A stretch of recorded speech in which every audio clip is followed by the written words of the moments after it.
nuevamente en este ciclo de poesía actual hispanoamericana. Agradecemos a la Universidad de Puerto Rico por el apoyo y el auspicio a este gran evento. Hoy estamos de pláceme.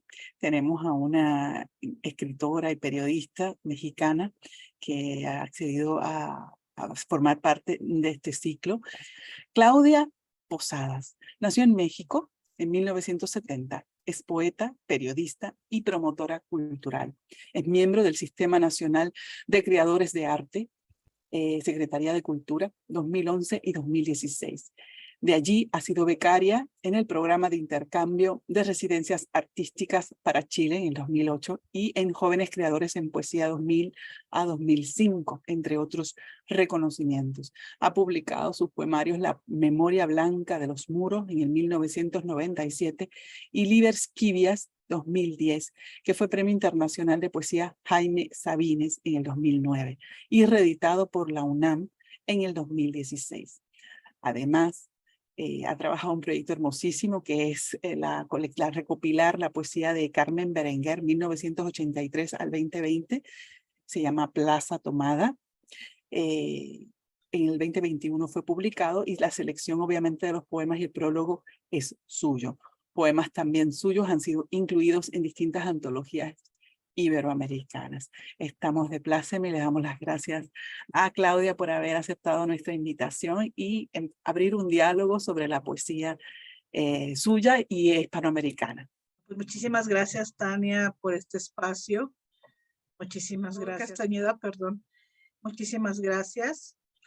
Pues como te había dicho, pues es un honor y una enorme alegría participar en este ciclo de difusión de la poesía y siempre así, con esta visión que me ha tocado de promotora, pues agradezco muchísimo este esfuerzo. Muchas veces pues es invisibilizar la propia obra en favor de los otros, pero siempre que hay un esfuerzo de este tipo es porque hay un verdadero amor a la poesía y por lo tanto una obra amorosa muy interesante y pues estamos muy ansiosos de conocer tu trabajo, Tania, en ese sentido. Ay, gracias, Claudia. Pues empecemos a conversar. Primero quisiéramos saber qué lecturas, ¿verdad? O qué libros fueron cimeros en tu formación con respecto a la poesía. Ay, Dios, pues es que son Muchos, pero quizás algunos que tú puedas, así tú dices, bueno, estos realmente me han marcado, ¿no? Hay un pero, antes y un después de haberlos leído o de haber conocido su trabajo. Pues yo diría que de nuestros grandes maestros hispanoamericanos, y de hecho ya como viendo, analizando, dije, ay Dios, aquí tengo todas mis lecturas de tal cual autora, aquí está, no niego la cruz de mi parroquia. Entonces yo puedo hablar de la poesía, no sé, de libros, tanto sea de libros de Olga Orozco, de Blanca Varela, muy interesante, híjole, bueno, de Eilson, ¿qué puedo decir? ¿Qué puedo decir de Eilson? Oh, bueno, de tantos y tantos, por supuesto de Carmen Berenguer, que ya un discurso contemporáneo que inicia desde los 80s, totalmente innovador, o no quiero utilizar esa palabra, totalmente de apertura de caminos. En fin, puedo decir que son muchas lecturas, pero también novelistas, obras de novelistas, pero también libros pues, libros herméticos, de hermetismo, de gnosticismo, de alquimia, el estudio profundo de los discursos, bueno, del discurso y del lenguaje y de la creación femenina, histórica. Bueno, es que sí, serían muchísimos, así que yo puedo decir, ay, pues que el Quijote no. Okay. Pero sí, pero yo creo que algo que sí fundamental, que puedo decir que es un antes, durante, después, es que pues en una época así de mi vida, parece que en mi juventud, pues me tocó, tuve la oportunidad de entrevistar a muchísimos escritores previo estudio de su obra. Ya algún día saldrá ese libro. Y eso fue fundamental, haz de cuenta que ¿qué será? Una maestría, doctorado, no sé, o una escuela intensa in situ de poesía. Yo no podía decir que mi reflexión de la poesía no sea sino a partir de esa experiencia que tuve desde chica, ¿no? Eso sí lo podría destacar como algo que me marcó, me educó, me formó, me deformó. Yo creo que, bueno, es tal vez, pero no puedo decir que no sería yo como lectora, como observadora, estudiosa de la poesía, aspirante a escritora de poesía, sin esta experiencia de conversar directamente con todas estas maestras y maestros. La crítica y la academia han ubicado tu escritura como una corriente neomística. ¿Sientes cómoda con esta categoría? ¿Piensas que sí, que realmente es así? Sí, la verdad sí me siento muy cómoda, muy contenta y muy honrada. Sí, me encanta. Me encanta porque sí, pues sí conozco la mística, el discurso de la mística. Pues por mil factores, ¿no? Pero algo fundamental fue unos coloquios sobre poesía mística en Latinoamérica, en los que participé como autora, como poeta, como una joven muy simpática, hizo un estudio bueno, del discurso místico que he realizado en un libro, bueno, en Esquivias, y también como promotora. Fueron 2 años, pero fue una clase de mística súper intensa para mí, fundamental, que complementó pues todas las cosas que yo ya había estudiado, pero sobre todo la interiorización profunda de esas experiencias. Yo diría que marca la conciencia y por tanto el lenguaje. Entonces, me gusta muchísimo esa acepción, porque no podemos entender la mística, como te decía, desde el discurso tradicional clásico, que es hermosísimo, que es el de Teresa de Ávila y San Juan de la Cruz, sino ya con el tiempo, con el desarrollo del lenguaje, de la conciencia, del pensamiento, de la reflexión en torno a lo inefable, pues el concepto místico lo debemos entender y lo debemos abrir, que es las cosas que se decían en este coloquio. Organizado en la UNAM, por supuesto, en la Universidad Nacional Autónoma de México, en la Facultad del Instituto de Investigaciones Filológicas, bajo la dirección de la doctora Margarita León. Y bueno, pues no podemos entender el discurso místico pensando en nuestros fundadores de ese discurso y en la mística tradicional, que es, como dije, la de Teresa de Ávila y Juan de la Cruz. Y los místicos sufíes, los místicos musulmanes, los místicos de todas épocas. Ahí es otra idea, en algunos casos hay un dogma, o sea, una religión específica, una idea específica, unos modos de dirigirse a la deidad específicos, en fin. Y la mística ha sido un discurso que se ha desarrollado, ¿no?, desde antes de estas voces señeras, ¿no? Sobre todo en la voz de la mujer, que es lo que he estado estudiando. En fin, podemos abrir mucho el discurso místico y por eso es neomístico, porque no es una mística tradicional.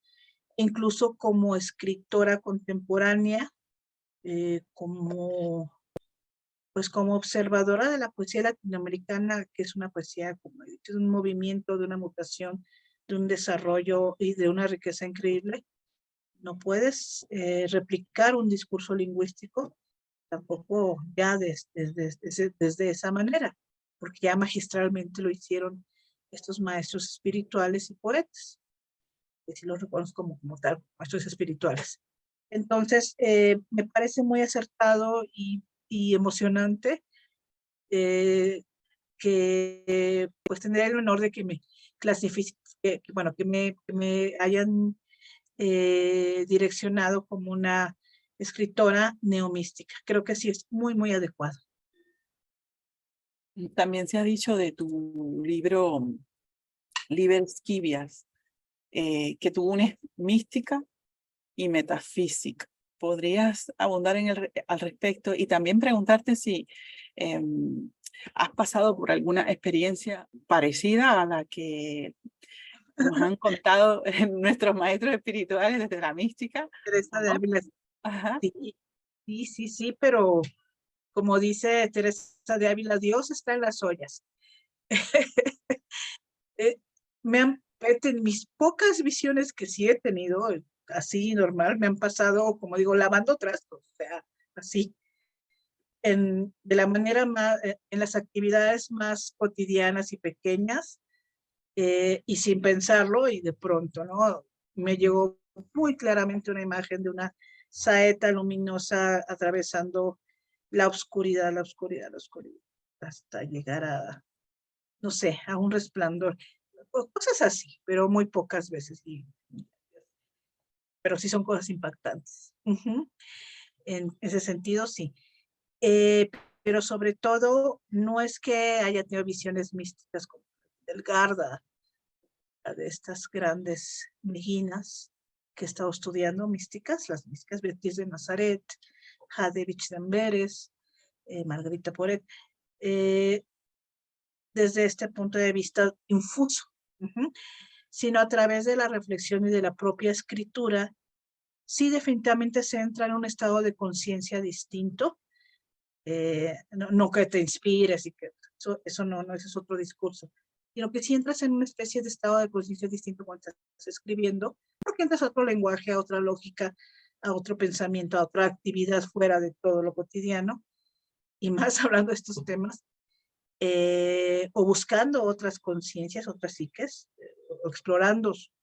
Entonces, en ese sentido sí podría decir que sí son meditaciones en ese sentido, los poemas, que llegan desde la propia y desde ejercicio escritural. Por ejemplo, el que leí el primero, Consolamente, bueno, fue toda una reflexión intelectual, razón, esta sensación que jamás, que quedó permanente a raíz de esta visión que te platiqué. Hay otra increíble persona, prefiero, porque es muy larga y además es muy personal, la tuve, que fue la última vez que vi a mi padre, antes de que él partiera. Fue una cosa impactante, una visión impactante, donde ya supe que iba a ser la última vez que lo iba a ver en este mundo.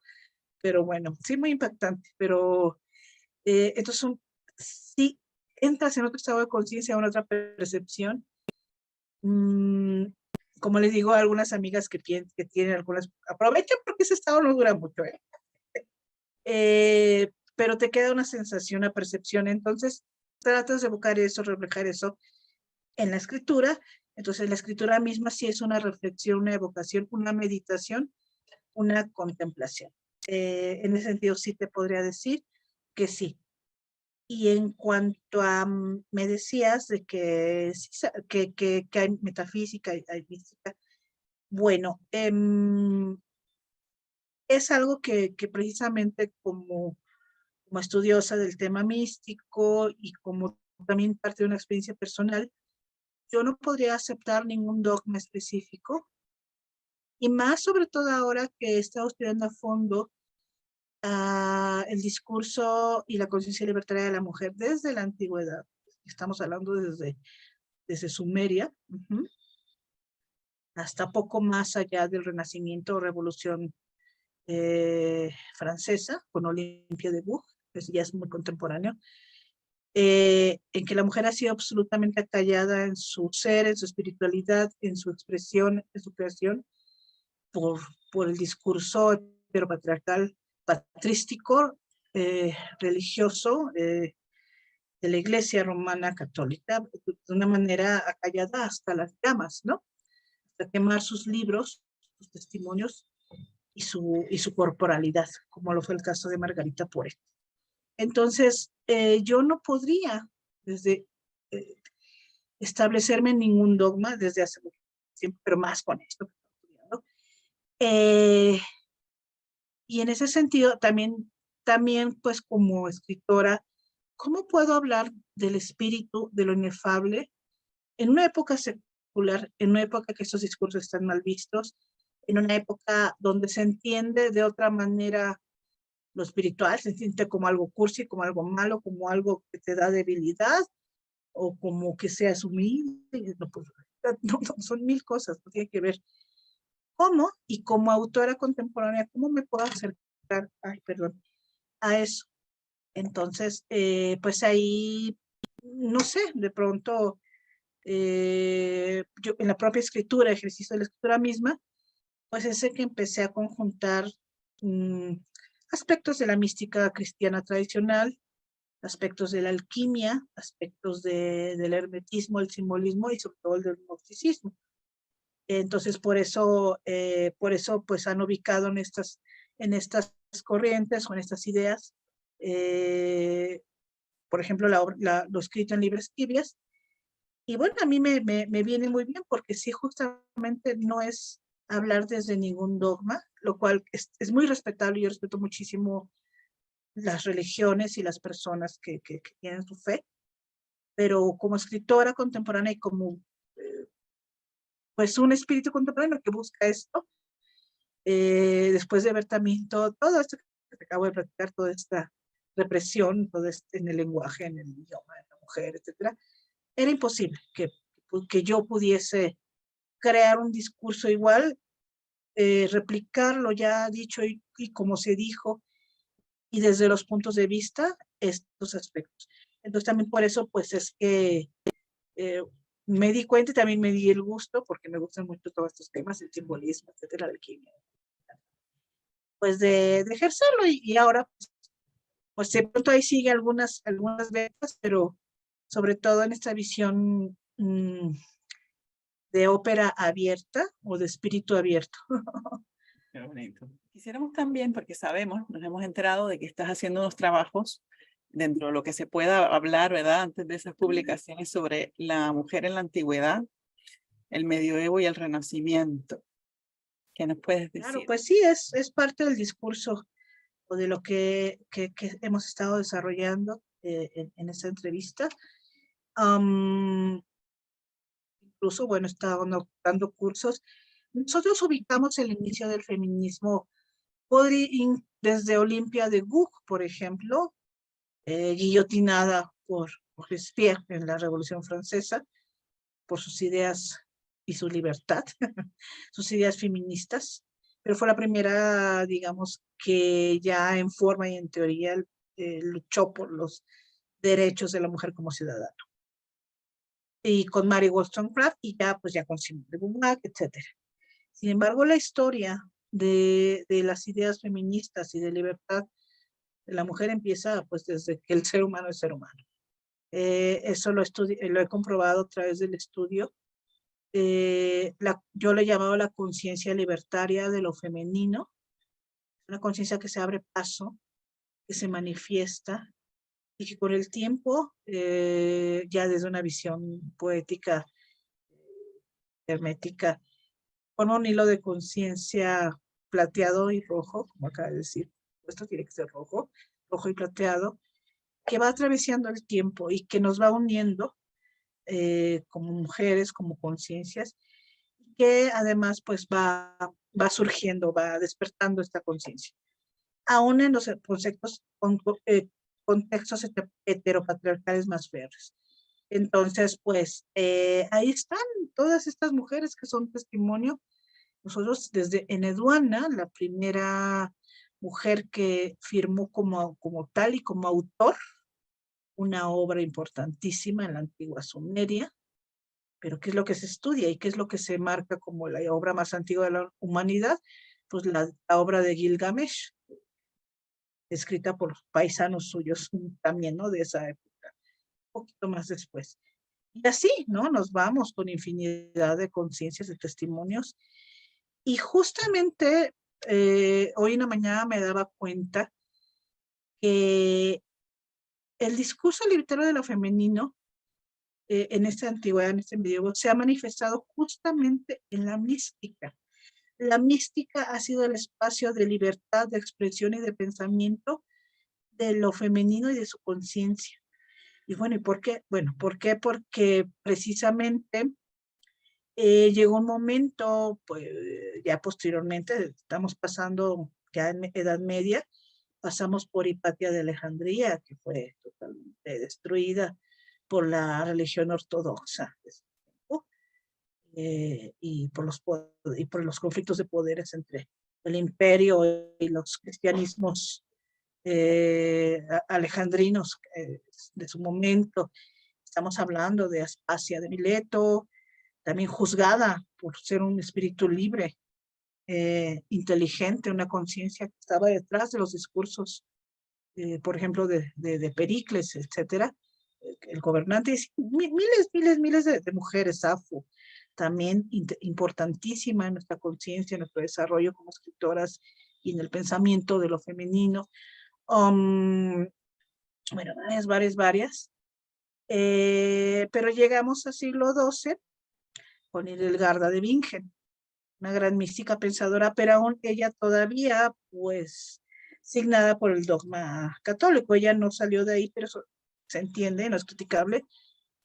Pero el espacio de libertad de la mujer en estas épocas era el convento, porque lo otro era, pues, toda la represión, todos los discursos patrísticos que también tienen que ver con la filosofía griega, desde Aristóteles, donde la mujer es un animal, donde la mujer no tiene alma, donde la mujer está sopeteada al hombre. Tú lees La generación de los animales de Aristóteles y buscas el discurso sobre la mujer, y eso dice, y eso lo retomaron todos estos padres, llamados padres de la iglesia, y se creó todo un discurso. Entonces mi teoría es que mucho de todo esto, o más bien, de ahí viene todo este discurso contra fémina.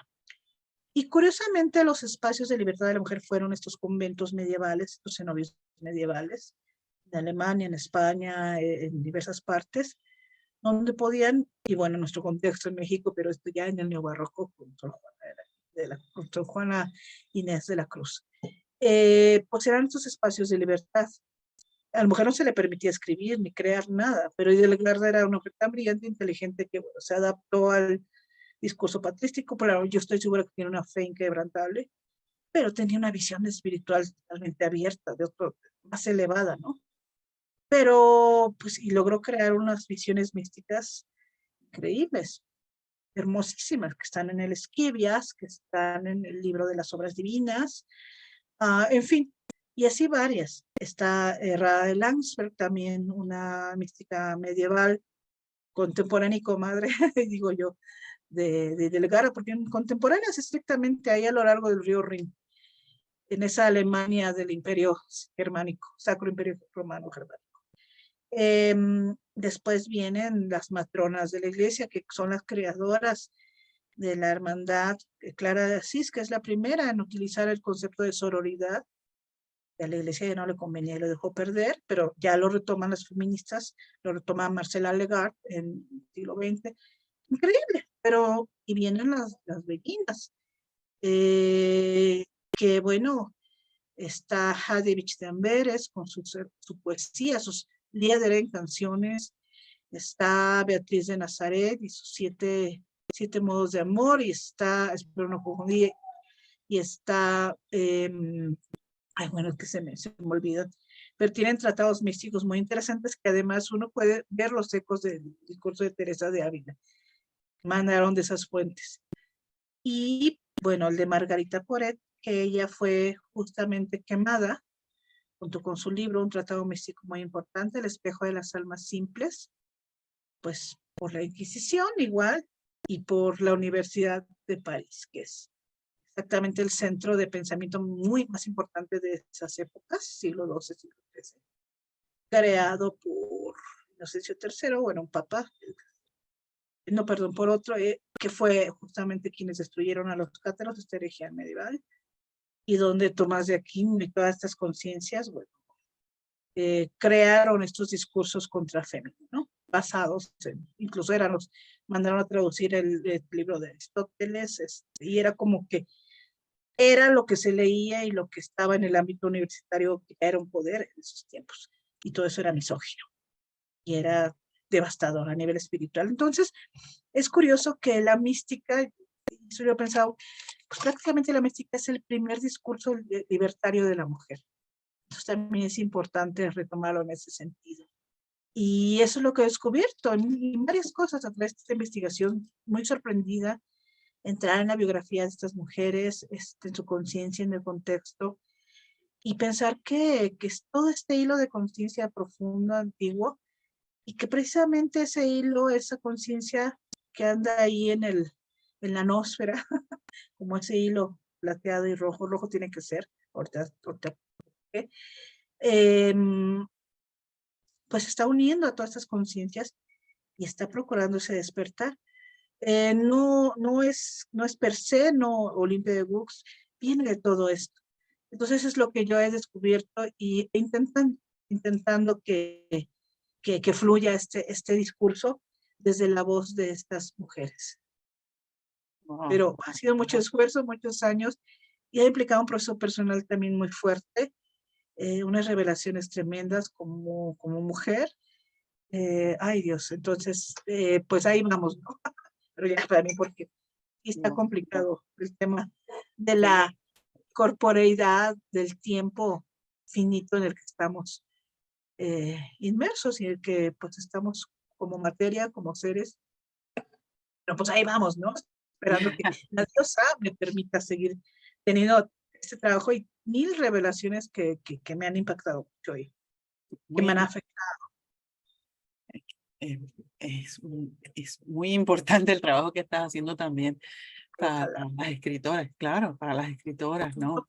Esas Tomado. voces, ese rescate de esas voces. Y me pregunto, ¿no? Así, esto no estaba en la entrevista, pero me pregunto yo si el hecho de que sea dentro del misticismo, como veían a menos también la cuestión espiritual, como que las mujeres tenían estos, pues entonces ahí no se metían tanto porque no lo veían como algo intelectual, académico y que eso quizás dio ese espacio, ¿no? De libertad. No lo veían, pero también ellas lo ocultaban. Y Delgarda yo tengo la super teoría de que ocultaba sus profundos conocimientos. Sí, por supuesto. Claro que sabía de la tradición eclesial, etcétera, y sabía de otras tradiciones, pero lo ocultaba. Ella decía, son visiones que vienen de Dios, yo no sé nada, yo no estudié nada. Y ella era su discurso y sobrevivió, fue tan inteligente que, bueno, hizo pactos con los poderes. Bernardo de Clarabout, que fue un monje terrible, censor, bueno, totalmente controlador, el controlador de la época, y lo ocultaban, pero aquellas que no ocultaron su razón, su apertura, como Margarita Poret, fueron quemadas precisamente. Ella y otras virginas que sabemos, a ladies, varias, y varias, y una persecución tremenda contra quienes en esas épocas. Por eso es importante la mística. Y pero aparte de la mística, están todos los discursos artísticos de las mujeres. Pero la mística es uno de los centros nodales de este discurso libertario, precisamente porque es en esta patrística, en estos discursos de todos estos padres de la iglesia, en estos padres de la filosofía, retomados por estos discursos dogmáticos, donde están los orígenes, donde está el centro, el corazón oscuro de todos los discursos contra la mujer que puedas encontrar. Por eso es en lo religioso, digamos, o en lo místico, donde podemos encontrar su mayor punto de libertad y su mayor punto de expresión. Pero también está el discurso artístico, ¿no? De ya más allá, porque cualquier la mujer era imposible que la dejaran crear. ¿Cómo crea? En los conventos, y en los conventos esconden su discurso, y cuando no lo esconden, pues va y la queman, ¿no? Pero después ya en el Renacimiento, en la época del humanismo, ya viene mayor libertad de creación. Aún así hay dramas tremendos y historias tremendas. Por ejemplo, de Artemisia Gentileschi, pintora, en fin, pero Camille Claudel, ya más para acá, pero es increíble toda la represión que sufrió. Ay, yo sufro tanto con esa historia, y hay una película hermosa con Juliette Binoche. Ay, no, yo sufro muchísimo. Cómo fue reprimida por la sociedad, inclusive contemporánea. O sea, de veras que es terrible la manera en que la mujer es acallada. Pero sí, un centro nodal es el discurso religioso como creador de todo este discurso contra fémina, y la mística como el espacio de libertad y como el espacio también de libertad del discurso. Cuando tú hablas de dos conceptos, tú hablas de lo sagrado femenino y de la diosa madre. ¿Tú pudieras ahondar un poquito en esos dos conceptos? Son dos conceptos, pero son complementarios. Me tocas así como no me toques esa tecla, como diríamos aquí en México. Es que también es muy profundo. Sí, el sagrado femenino en general es como el entender eh, que somos la Shejina, el, el cauce dador del espíritu también, es lo que nos fue negado por la religión católica, ¿no? La mujer, el hombre da el espíritu, bueno, también eso lo dice Aristóteles, el hombre da el espíritu, da el alma, la mujer nomás ahí como animalito, nomás ahí crea la materia, nada más. Nos negó la espiritualidad, y eso es sumamente importante, porque hay una espiritualidad de lo femenino poderosísima desde épocas ancestrales. Estamos hablando del neolítico, del paleolítico, y hay pruebas científicas que lo demuestran. En ese sentido, había una deidad femenina, la diosa madre, y los cultos a lo femenino, una sociedad regida por una deidad femenina no masculina, que es la que nos impusieron, el dios heteropatriarcal y demiúrgico, como yo digo, eso ya es un concepto gnóstico, pero bueno, que es la diosa madre, que se manifiesta de mil formas, ¿no? En diversas diosas de esta antigüedad, Ishtar, Asherah, Tiamat, Demeter, Isis, etc. Pero está esta sola deidad, esta respiración de la vida. Y nosotras como mujeres somos dadoras de vida, somos recipiendarias de ese poder de la diosa más. Eso era entendido por los ancestros, digamos, las primeras civilizaciones y asentamientos antes de Sumeria, porque es en Sumeria donde se analiza el inicio de la civilización. Y esto está comprobadísimo y absolutamente por las investigaciones fundamentales de una doctora importantísima que se llama Marija o Maraya Chimbutas, una antropóloga lituana, creadora de la mitoarqueología, que ella a través descubrió que infinidad de todas estas figuras paleolítico, fin paleolítico, neolítico, pues, de las deidades femeninas que son muy conocidas. A través de estas figuras, de estas artesanías, de estos vestigios de pinturas, ella encontró que sí había una sociedad que tenía esa deidad y ese respeto a lo sacro de la naturaleza, de la tierra, y bueno, generadora de la vida y de la mujer como parte de eso. Eso es el sagrado femenino que tenemos y que es el que se nos ha despojado y el que hemos perdido y el que no tenemos conciencia. Entonces, precisamente dice ella, bueno, había esta sociedad que incluso vivía en armonía, no vivían en guerra y era una especie de matriarcado, pero vivían muy tranquilos bajo esta concepción. Llegan civilizaciones ya de violencia, de guerra, etcétera, arrasan con esto, y bueno, la historia heteropatriarcal, que es la que conocemos, es la historia de la violencia de los reyes, o sea, las dinastías de la guerra, y todos los vestigios de la diosa, de la comunión con la vida, etcétera, pues son borrados. Eso es como que lo importante y lo que también he visto.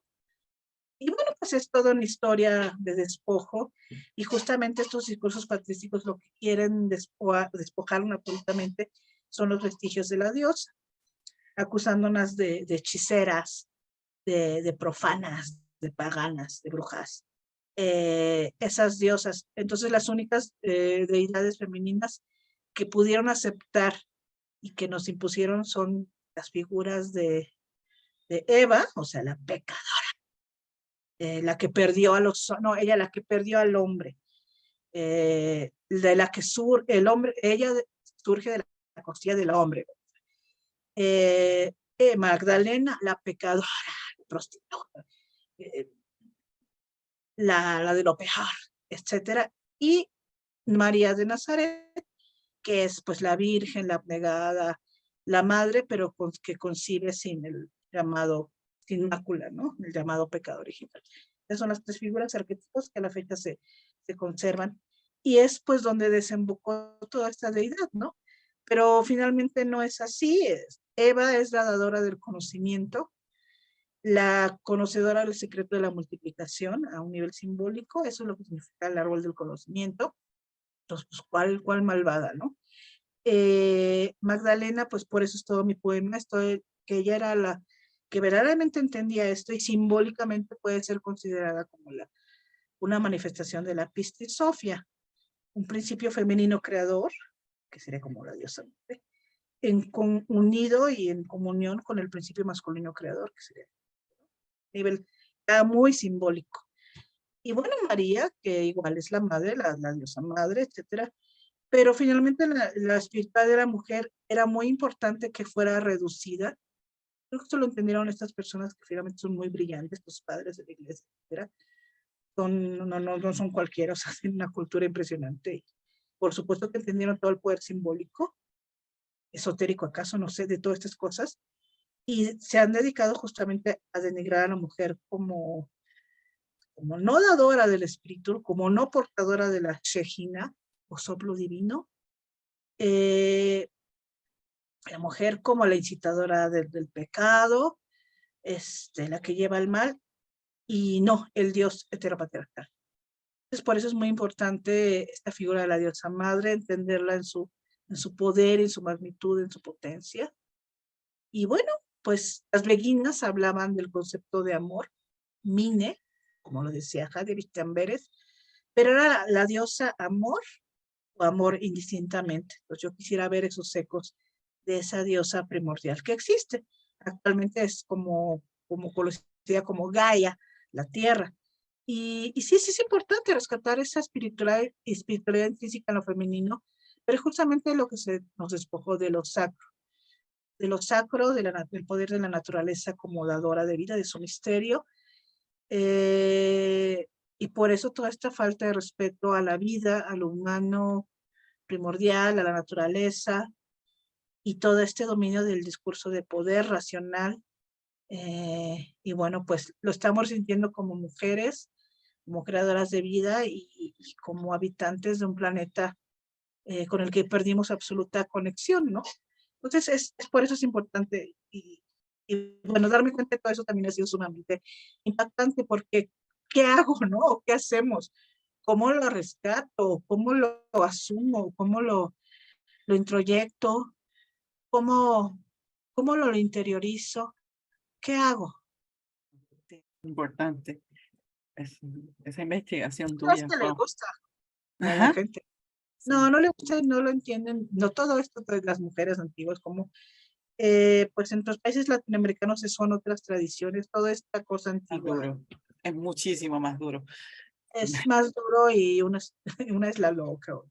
Bueno, no loca, quién sabe, simplemente no sé, es un poco complicado, pero pues poco a poco, por eso agradezco mucho esta entrevista. Es No, a como ti, no, a ti, de expresar, verdad. expresar esto y desde, pues que lo pueda intentar explicar, ¿no? Has dicho también, has afirmado que Christine de Pizan fue la primera mujer de la historia que vivió del oficio de escritora y también fue la primera que defendió su género a través de su escritura. ¿Cómo, verdad, llegas descubres esta extraordinaria figura y que sí ha significado también eso para ti? Bueno, ella es como mi ídola, estandarte del corazón. Tengo muchos estandartes espirituales del corazón, bajo, bajo la protección de la diosa madre, espero. También te mando su protección. Sí, mira, eso es algo muy, muy, muy bonito. Por ahí yo no me acuerdo de jovencilla, de adolescente, no me acuerdo dónde, ni cómo, ni por qué. A mí siempre me ha gustado toda la iconografía y lo medieval, etcétera. De niña pues veía todas esas películas de Excalibur, bueno, de niña viendo Excalibur, no, imagínate. No, veía como cosas medievales, ya después vi todas las películas. O sea, son tus primeros acercamientos, no lo dudes. Pero me gustaba toda la musiquilla, así como medieval, pero bueno, la de las películas, ya después ahondando ya es otra cosa, ¿no? Pero bueno, para iniciar está bien, es la información que tienes acceso. Siempre me gustaba toda la iconografía, me chiflan desde niña los castillos, no sé por qué. Ya después, eso fue otro descubrimiento con el Esquivias, ya después una maestra muy querida, que es quien me ha apoyado aquí, la doctora Angelina Muñiz Huberman, Premio Nacional de Literatura en México, Premio Villarrutia, Premio Sor Juana Inés de la Cruz, bueno, una eminencia de doctora. Y ella maneja y conoce profundamente esos discursos herméticos místicos y sobre todo la cábala, porque ella es de ascendencia sefardí. Y viene del exilio español, es de las pocas sobrevivientes todavía del exilio español que llegó a México. Por eso es tan importante su literatura, su figura. Y es increíble la maestra. Bueno, y ella me ha apoyado muchísimo todos estos discursos, sobre todo el Esquivias, y yo creo que de no haber sido por ella y cómo me ha apoyado, ha hecho unos textos sobre ese libro, etcétera, pues habría tenido menos oportunidad. Ese libro con los años y con el tiempo, pero también estoy tranquila, se ha ido asumiendo, entendiendo, etcétera. Entonces, pues bueno, pues poco a poco las cosas se abran también. Yo nada más espero que tener corporalidad, vida y salud para poder seguir estudiando y ampliando estas cosas. Pero en fin,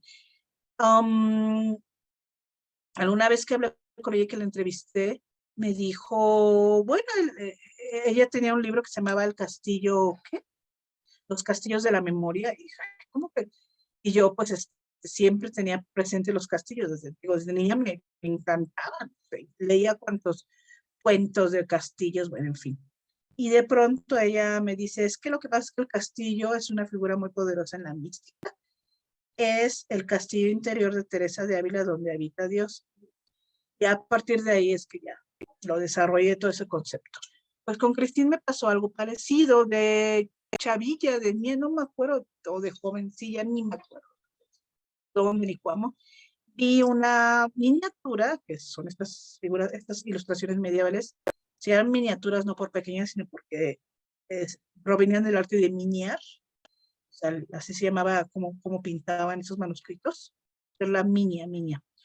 Eh, por el color rojo. Bueno, okay, no me voy a extender en eso.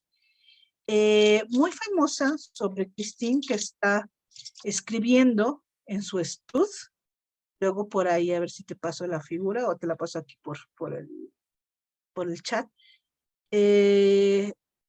Igual que la figura del castillo, tenía un poder increíble en mi psique, en mi conciencia. Dije, ay, qué bonita muñequita, ay, qué linda, con su vestido medieval y su tocado medieval, así muy simpática, escribiendo en su escritorio, con sus plumas medievales, su libro, y en una especie de cuarto que era una desembocadura de un castillo. Dije, ay, qué bonito. Bueno, no sé por qué. Y por ahí en algún momento que compré un libro de estos de Tasken, la volví a encontrar y ya vi la referencia y dije, ay, aquí está esta figura que tanto me gustó. Y yo no sabía ni quién era, pero me acordaba mucho. Y ya vi que es Es una miniatura de Christine de Pizan, es muy conocida, bueno, para estos temas. La empecé a estudiar y fue cuando me gustó mucho.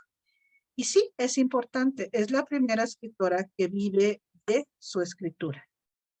Ha habido otras escritoras, obviamente, Safo, Eneduana, María de Francia, pero que vivieron como tal ya de su escritura, o sea, que hacían libros para vivir, para sobrevivir, gracias a ya mecenas, y que defendían el género femenino desde sus escritos, es Christine de Pizan. En ella converge ya una conciencia de género muy importante, y yo sí la considero ya como una de las primeras feministas en forma, ¿no? Aunque, como he dicho, la conciencia feminista está desde la antigüedad, desde que el mundo, desde que el ser humano es ser humano, desde que la mujer es una entidad de razón, de pensamiento, al igual que el hombre, etcétera. Y que, como dice Christine, esta inferioridad no es por naturaleza, es por cultura, porque se nos fue negada la educación, se nos fue negado todo eso en esta antigüedad. Has dicho con respecto a Christine de Pizan, ha señalado que puede considerarse el antecedente del cuarto propio de Virginia Woolf. ¿Podrías comentarnos al respecto? Sí, fíjate, porque pues ella, bueno, porque ella se procuró un espacio propio para escribir, llamado Stud, el cuarto propio. Y a partir de ahí creaba y escribía. Y evidentemente, leyendo con mucha atención un cuarto propio de Virginia Woolf, podemos ver muchas meditaciones, reflexiones en torno a lo que es la escritura, no solo procurarse el cuarto propio, procurarse los medios, que es lo que hizo Cristina, o sea, persiguió la chuleta, por supuesto, como decimos acá, a través de sus escritos, sobrevivió porque ella se quedó sola, su padre, que era el físico y astrónomo de la corte, pues se va, fallece, su esposo también muy joven, a los 25 años se queda sola con 3 hijos, una abuela y una sobrina. Y despojada de sus bienes, porque las mujeres no podían administrar ni heredar bienes, en fin. Y ella, pues, con esta conciencia libertaria, pues empieza a escribir y afortunadamente, pues, como pertenecía a una clase privilegiada, de decir que, desgraciadamente, todos esos discursos femeninos provienen de personas con esos privilegios, porque desgraciadamente las personas del pueblo, sí, por si era muy difícil para una mujer salir adelante con estos estudios, estas visiones, estas percepciones, para la mujer de la mujer en general, de los pueblos, como podríamos decir, era imposible, ¿no?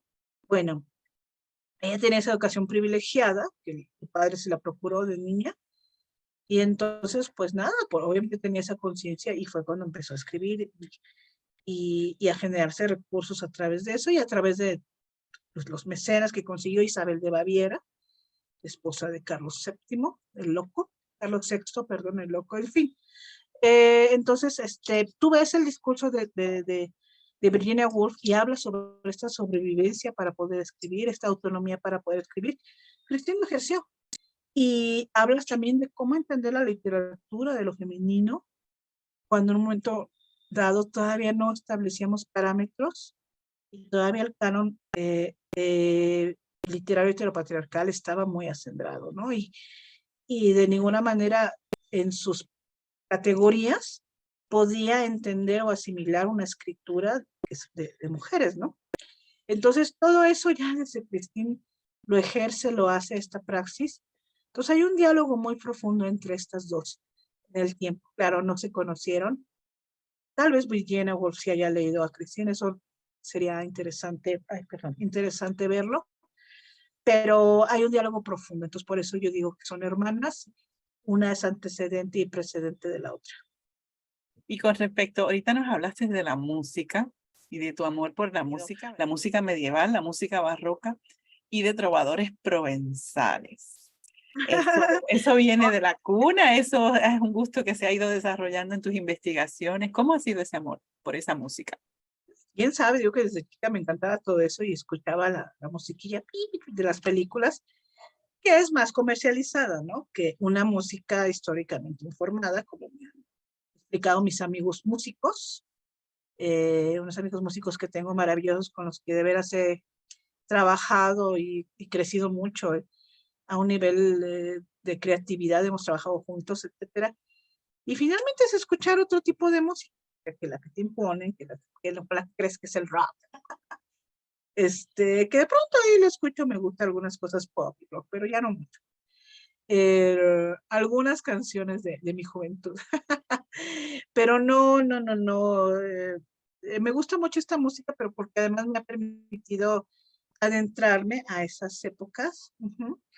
Por ejemplo, para el tema de los cátaros, hay un disco fundamental que de Jordi Savall, músicos de música antigua, que tiene su Capella Real de Cataluña en Barcelona, son muy conocidos y hay varios muy importantes. Otros que no tienen esta fama, pero son importantísimos como Alia Vox, en fin, me han permitido entrar con esa música a todas estas atmósferas, incluso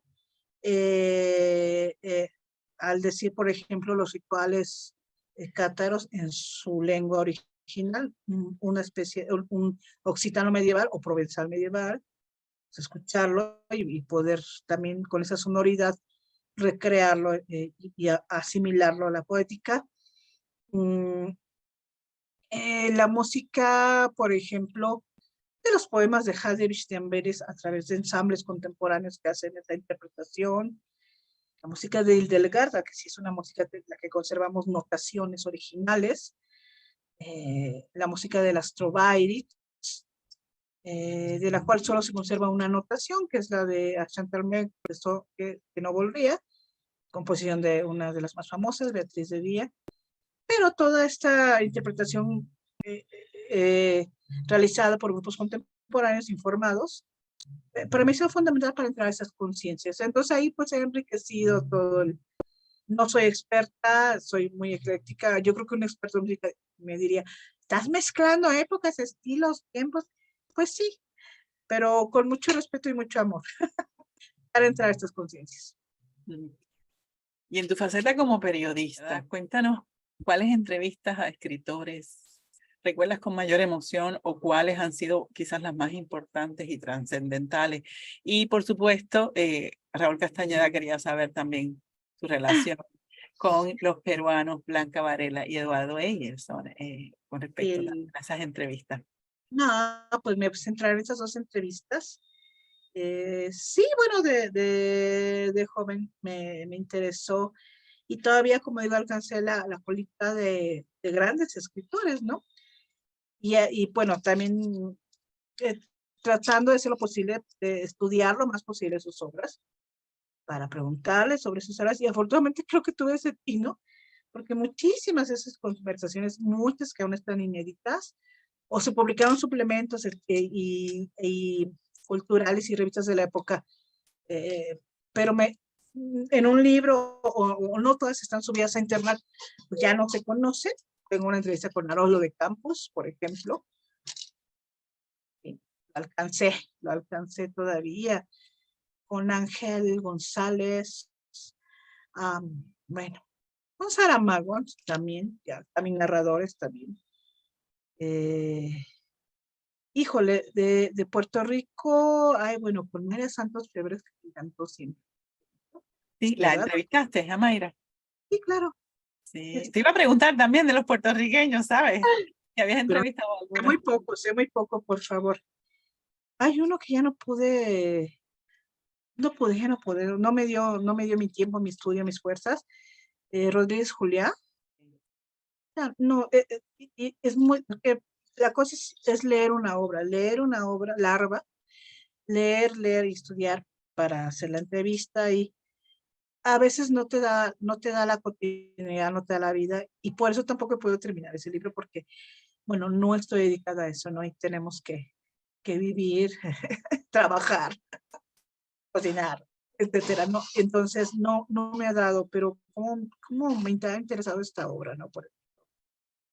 Pero bueno, centrémonos en en Nielsen y en Blanca Varela. Blanca Varela, he de confesar que no es de las mejores entrevistas que he realizado, pero la quiero mucho esa entrevista. Fue a raíz de que ella obtuvo el premio Octavio Paz en México. Octavio Paz fue una persona muy importante que la impulsó, y bueno, que creo que le hizo un texto de presentación que bien es base, pero también encierra ya mucho su poesía, ¿no? La clasifica. Entonces hay que estudiar ese discurso y hay que también salirse de él, como pasa con muchas, ¿no? Que de pronto algún escritor las apoya, etcétera, pero hay que tomar como base eso, pero ya no como algo que la cosifique, la clasifique, la encuadre. En fin, ella obtuvo ese premio, ella era realizadora de entrevistas. Afortunadamente yo tengo un maestro que siempre me apoyó mucho en esas épocas, y a la fecha en otros temas, pero me apoyaba a encontrar pues a estas conciencias, Rodolfo Castañón. También por ahí tengo una entrevista con él, que ay, qué difícil entrevista. Y nada, él me apoyó y gracias a él pude lograr esa entrevista, pero fue tan precipitada y fue por teléfono a raíz del premio que poco pude estudiar, estudié lo más que pude, y bueno, ahí está el testimonio. Mucho tiempo después, está bien ese testimonio porque dice varias cosas interesantísimas. Ya no seguí el hilo en ese momento, yo no puede ser. Y a estas alturas que he ahondado muchísimo en esa poesía, dije, a ver, tengo cosas increíbles, hay toda una visión, una percepción de la realidad transgresora, podríamos decir que habla de otra realidad, de algo oscuro en el jardín, de una otredad de lo real muy extraña. Podemos ir hasta que nos diga que ve otra percepción de la realidad, que esa realidad es sospechosa. Eso lo dice y lo dice muy claro, pero eso no se ha estudiado mucho. Lo que siempre se dice, ay, la brevedad de Blanca Varela, ay, qué su brevedad, va más allá de eso. Y ese tipo de cosas, ¿cómo me hubiera gustado hablar con ella? Porque sé que sí se entendía de esas cosas. En varias entrevistas que he visto, la mejor que he visto es la del doctor Efraín Cristal. Habla muchísimo de esto, pero son misos.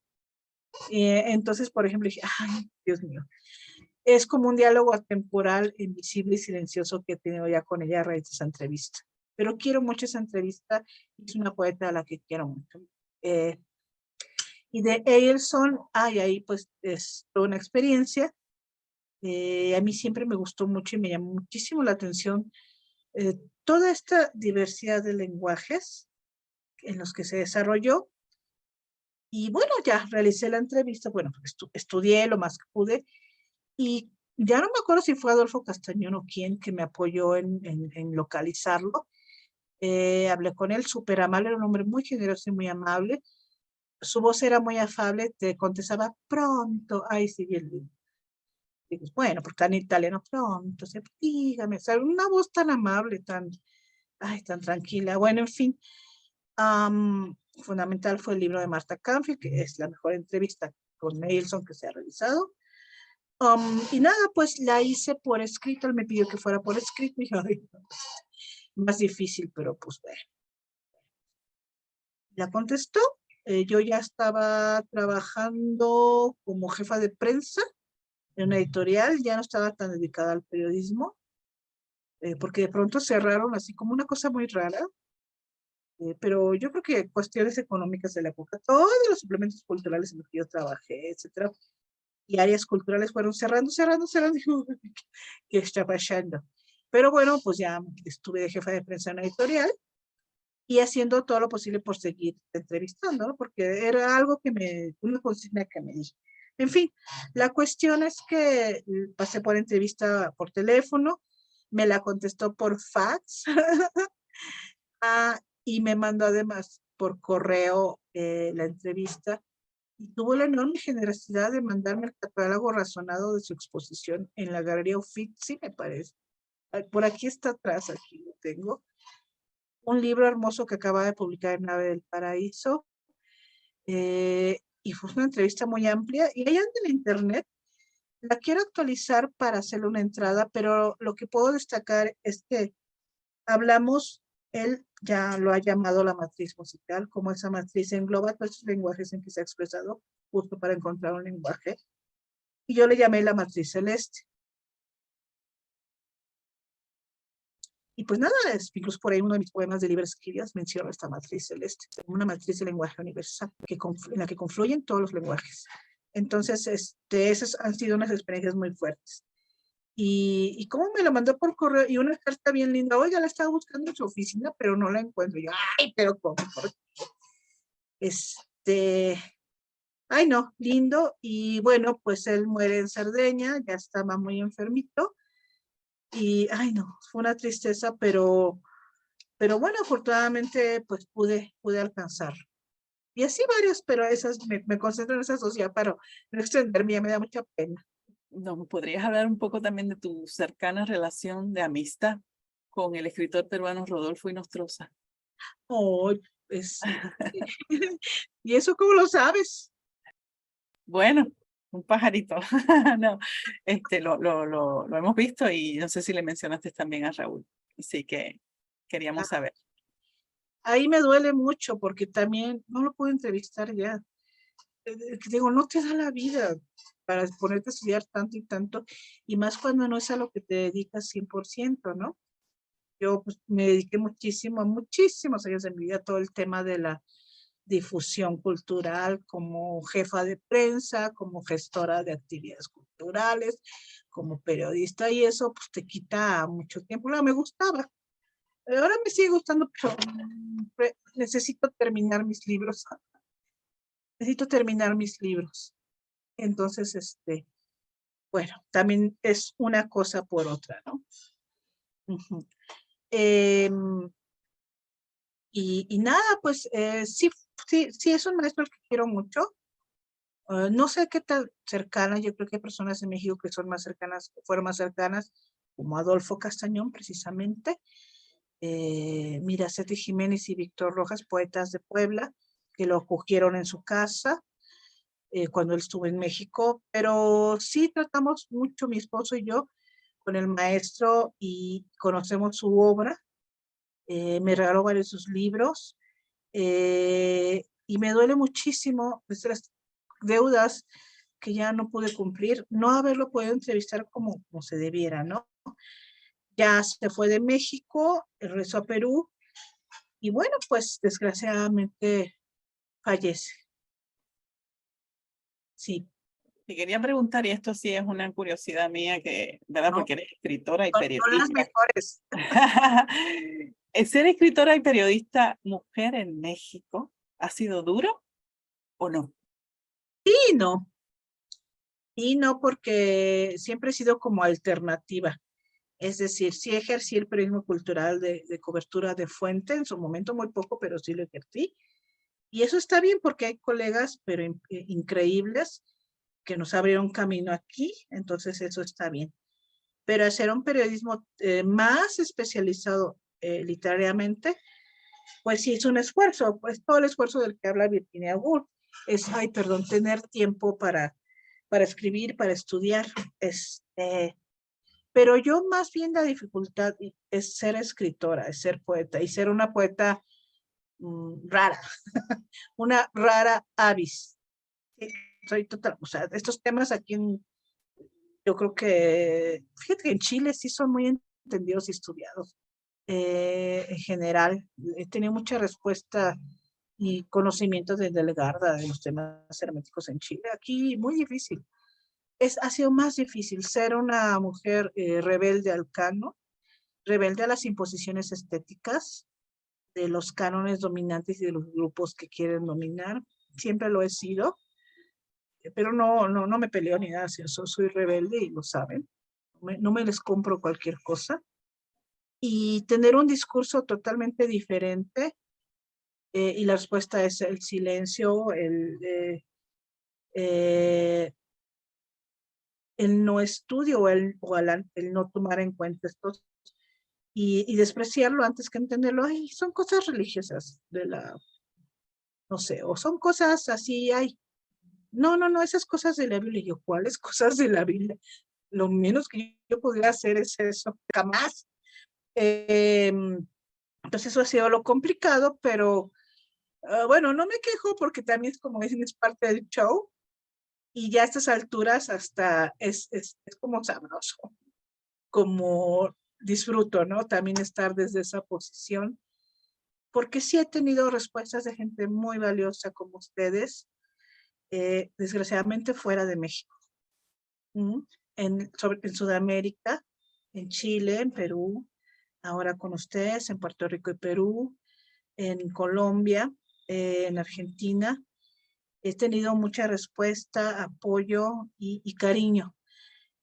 Aquí en México, silencio, incomprensión, extrañeza, Wow.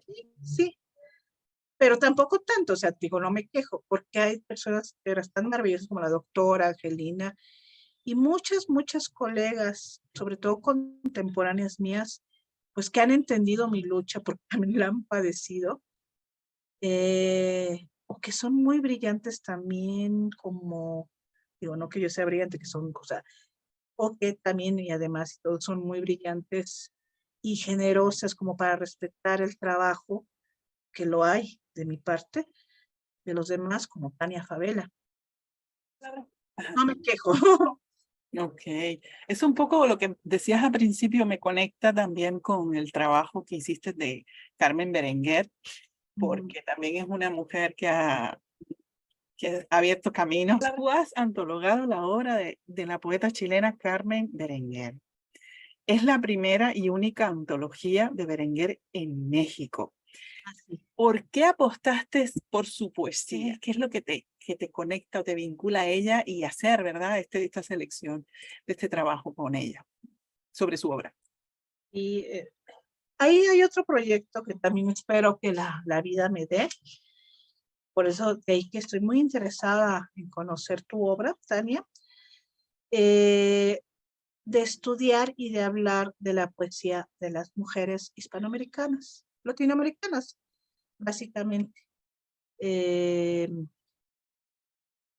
em, entonces, la desembocadura hasta el momento, ese es el libro de Carmen Berenguer, pero tengo mucho trabajo de ensayos que andan por ahí por el internet sobre escritoras contemporáneas, se ha publicado, solo que también la vida no me ha dado para tanto, y lo he hecho especialmente contemporáneas mías, colegas, jóvenes, lo más que he podido y he escrito un ensayo sobre su obra y espero en un momento que eso salga en un libro, ojalá, o sea, son muchos libros que uno tiene que terminar, pero la diosa me dé vida, energía, abundancia y alegría para hacerlo.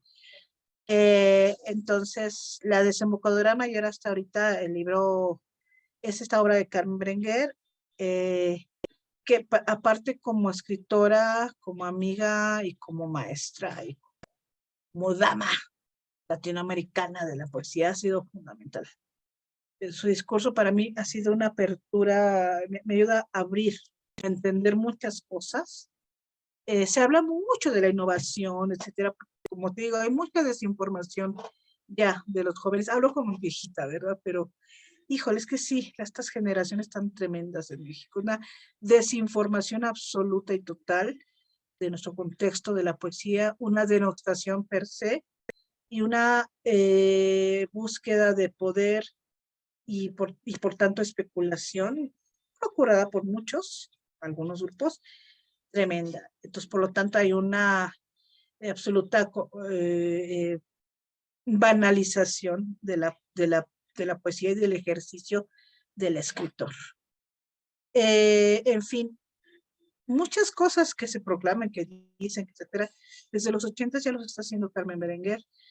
Es un lenguaje desinstalador, absolutamente desinstalador, tanto desde lo femenino, una lingüística de lo femenino, desinstalador del discurso heteropatriarcal político dominante, desinstalador de la globalización y del discurso capitalista, increíble, pero dicho con una inteligencia y desde diversas estrategias, desde un lenguaje culto, desde un lenguaje de lo urbano, desde un lenguaje neobarroco, solo tiene un libro con esa acepción, desde alguna que otra búsqueda de visualidad, desde lo coloquial, desde la crónica, son muchos lenguajes los que Carmen.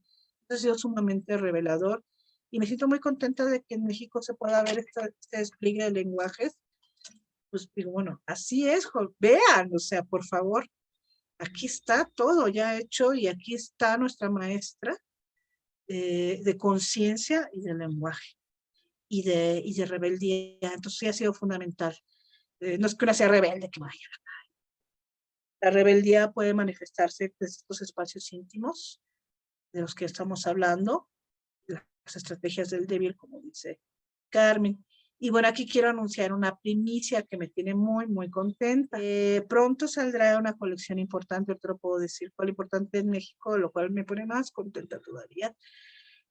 Otra antología mía de otra poeta chilena, que sale como una vindicación, y aquí ya dije todo, una vindicación de una poeta fundamental en Chile que fue silenciada por el heteropatriarcado canónico literario de su tiempo y por una sociedad y la dictadura. Ella se llama Estela Díaz Barín. Aquí tengo, por aquí está, aquí lo tenía preparado.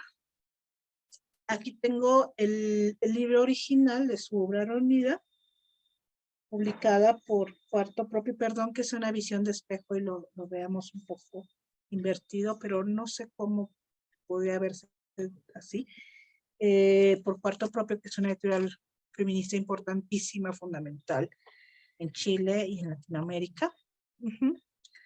Y bueno, esta poeta nació en 1926, es contemporánea estricta de Alejandro Jodorowsky, de Enrique Lin, bueno, los remanentes de otras generaciones que andaban por allí, pero también dando lata, Neruda, Parra, Enrique Lafourcade, Jorge Teller, aunque Jorge Teller era su ángel de la guarda, como lo es también el mío, chileno, o uno de mis ángeles de la guarda. Y bueno, ella tiene una poesía muy interesante, digamos hasta cierto punto hermética. Hay una búsqueda existencialista del ser mujer, no solo del ser, sino del ser mujer escritora, una imprecación de los discursos patriarcales, del sistema también. Ella misma era una militante comunista, era una mujer que no se dejaba, una mujer de un carácter y de una lucha muy importantes. Y su poesía, pues sí fue tomada en cuenta hasta cierto punto, pero también fue denostada y clasificada en su momento, sobre todo pues en un discurso, eh,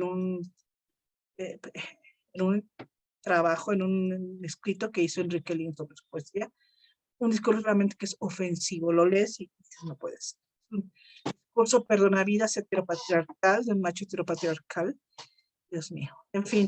De él nos habló también Carmen Berenguer, porque obviamente le preguntamos. En esta entrevista se develan cosas que ella habrá dicho, pero también con mucha intensidad, ¿no? Y con y el conocimiento que te da el tiempo, ¿no? De cuáles han sido esas relaciones, porque también, obviamente, hablamos de todos esos poetas en la entrevista con ella. Así que, No, qué buen trabajo, qué bien. ¿Y cuándo sale este libro? Ella sobrevivió a todo eso. Aunque Lin la apoyó, él tuvo una muy buena lectura de Bobby Sands de Valles del Muro. Según Tamara Kamenstein, en su libro, en su libro póstumo, Chicas en tiempos suspendidos, que yo recomiendo mucho por el discurso poético de reivindicación de la poesía escrita por mujeres. Señala que Lin era antibate, pero bueno, pues aquí yo no lo vi tan antibate, lo vi al contrario, todo un bate embatiendo la poesía de una mujer. Em, Sale pronto, yo espero, ya estamos viendo las primeras pruebas, pero bueno, es la primera vez que digo que ya está realizándose. Es un rescate y como digo, una vindicación, y ya estoy diciendo todo, dónde va a salir, de un discurso importante en el discurso poético hispanoamericano y en la poesía chilena. Ella es ya una poeta de culto y muy querida en Chile, pero que debe ser conocida. Es contemporánea, estricta contemporánea de Inés de Roca, también otra poeta importante, desconocida y pasada por el rasero heteropatriarcal del canon, que tiene una obra importantísima. Incluso eran amigas, incluso Estela Díaz Barin dice que la poesía de Vinet Roca es mucho más importante y mejor que la de Pablo de Roca.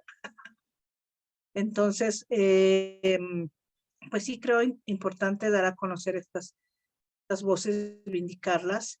Y me parece una bendición de la diosa y de la vida que este proyecto haya podido caminar. Pronto es una realidad. Estaremos esperándolo para leerlo. De verdad que sí, acá en Puerto Rico también. Hay otra curiosidad de esas que yo digo, bueno, yo le quiero preguntar a ella, como mexicana, si podrías hablarnos del personaje Gerardo Denis, aunque es, ¿verdad?, poeta mexicano de origen español. ¿Qué, qué tal? ¿Qué te parece? O sea, esa poesía, ese poeta tan Interesante. particular. No, a mí me gusta mucho, mucho, mucho, mucho. Es muy peculiar, sumamente peculiar, interesantísimo. Realmente sí es un discurso de una originalidad y de una honestidad y de otra búsqueda lingüística, de torcer ¿cómo se dice? De torcer ¿cómo es? La tuerca, otra vez, de torcer la tuerca. Él era una personalidad que mucho no ayudaba a su difusión. Lo único complicado que yo creo que es lo que lo ha ensombrecido curiosamente es que hay todo un culto alrededor de su figura de determinadas personas que lo toman como estandarte de lo que debe ser la poesía y, y de lo que como una manera de comparar la poesía mexicana con la poesía de Denis, ¿no? Está mal la poesía mexicana, conservadora, lírica. Es una idea que no estoy muy de acuerdo, tiene los suyos, su tradición. Obviamente debemos conocerla, pero no la podemos repetir, como todas las poesías y como toda la poesía latinoamericana. Um, pero hacer esta especie de como contraposiciones y de tomar figuras poéticas para hablar de discursos estéticos que son finalmente políticos y personales, es lo que han ensombrecido a esta figura. Hay todo un culto que que en vez de darle luz, lo ha ensombrecido. Afortunadamente, tenemos su obra reunida en un libro que se llama Herdera, en el Fondo de Cultura Económica. Yo no te puedo decir que haya profundizado mucho, pero sí lo he leído. Me gusta y me parece francamente impactante. Y es otra tradición, pero está muy importante dentro del discurso mexicano. Entonces yo no lo denosto, no lo veo mal, pero lo que sí observo es que justamente estos grupos que se han dedicado a entronizarlo como estandarte de sus batallas canónicas de grupos, lo han ensobrecido.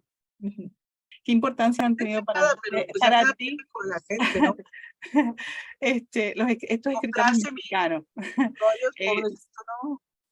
Sor Juana Inés de la Cruz, José Gorostiza y No, obviamente Octavio Paz. pues es que yo a todos los quiero y los veo bien. Y retomo lo importante, pero entiendo, bueno, de Sor Juana, no, la maestra, o sea, la maestra, y ya quisiera yo poder escribir como escribe, no solo en la métrica, sino en esa inteligencia y esa razón con la que escribía. Para mí sigue siendo fuente inagotable de lectura, de aprendizaje. Curiosamente, aquí hay dos cosas. Para Carmen Berenguer, la poesía de Sor Juana Inés de la Cruz fue fundamental en sus reflexiones de lenguaje de lo femenino, de ruptura del lenguaje de lo femenino. ¿Cómo ves? Y sí, sí, realmente es una poesía de una innovación, de una inteligencia, una fineza, y aparte escrita en esta métrica tan difícil, o sea, escribirla bien como debe ser, no es cualquier cosa. Cualquiera puede hacer versos rimados y creer que está escribiendo, pero no es cierto. Es algo que siempre concientizo a las personas. Sí, es que sí escribe.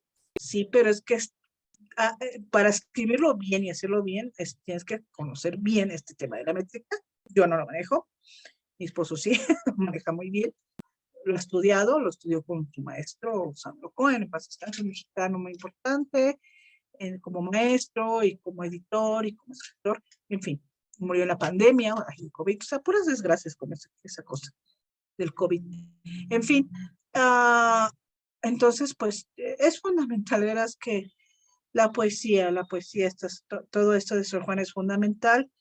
Gorostiza me gusta mucho, en su momento fue muy importante en mi formación, y lo sigo leyendo, pero de ninguna manera podemos volver a escribir así. Como poetas contemporáneos y como conciencias, pues debemos procurar ese dichoso make it new, o en todo caso, como dice Basho, yo no busco, no sigo los caminos de los antiguos, sino busco lo que ellos buscaron. Exactamente. Entonces yo respeto y quiero mucho a Gorostiza, pero ya busco otros discursos.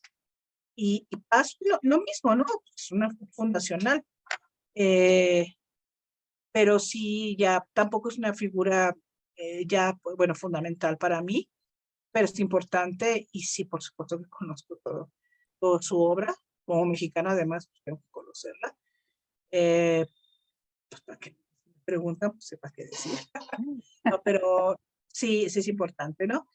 Pero no son lecturas Paz Gorostiza que yo ya atienda, me acerque a un nivel quizá más anímico, a un nivel intelectual me han dado muchísimo, pero igual podemos escribir de otra manera, pero en la fuente que sigo abrevando, es Juana Inés de la Cruz.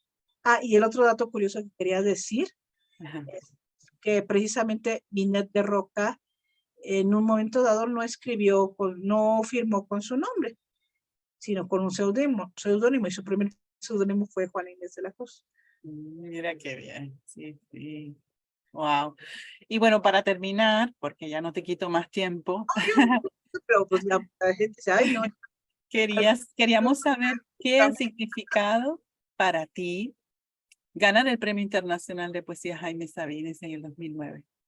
Eso fue muy bonito. Fue una excepcionalidad, ¿no? Y es algo que a mí me llena de gusto, de orgullo. Yo a Sabines lo quiero mucho, a Sabines lo quiero mucho esa presencia anímica tan asequible. Evidentemente su poesía también es igual parte de nuestra formación sentimental, de nuestra formación profesional como poetas, pero igual es un discurso que no puedes estar replicando. Y bueno, es otra poética absolutamente distinta, completa, total, la antípoda de Gorostiza de Paz, pero no menos valiosa desde mi punto de vista. Pero sí, sí es un discurso interesante, y pues fue importante ese premio, pero a nivel de reconocimientos, creo que lo más importante para mí en México, esto es en México, pues son los apoyos que el ingreso al Sistema Nacional de Creadores, que eso ya es pues una oportunidad, ¿no? Dentro de toda esta atmósfera extraña de la poesía, el haber ingresado a este reconocimiento, pues sí es un signo de que también las cosas están funcionando. Para mí ha sido más importante estos otros reconocimientos, pero sobre todo estos reconocimientos que tenemos en la actualidad de cariño, más que sí, reconocimientos y manifestaciones de cariño y de interés del trabajo de mis colegas sudamericanos, de mis colegas como tú, que pues que he venido experimentando muy contento. Pues la verdad que muchísimas gracias por haber aceptado esta invitación y por habernos abierto las puertas de tu conocimiento y de tus estudios e investigaciones. Ojalá, de verdad, haya muchas más Claudias Posadas por ahí en el futuro haciendo este tipo de trabajo, estas investigaciones que nos arrojan luz, ¿verdad? Como escritoras mujeres de un camino andado y que hemos olvidado o nos han hecho olvidar. Nos han hecho Gracias. olvidar, nos han hecho olvidar nuestra sacralidad como mujeres. Pero pues aquí estamos, como todas juntas, recuperando estos discursos para construir nuevos discursos de convivencia más que de confrontación con el otro. Es lo que yo siempre he dicho.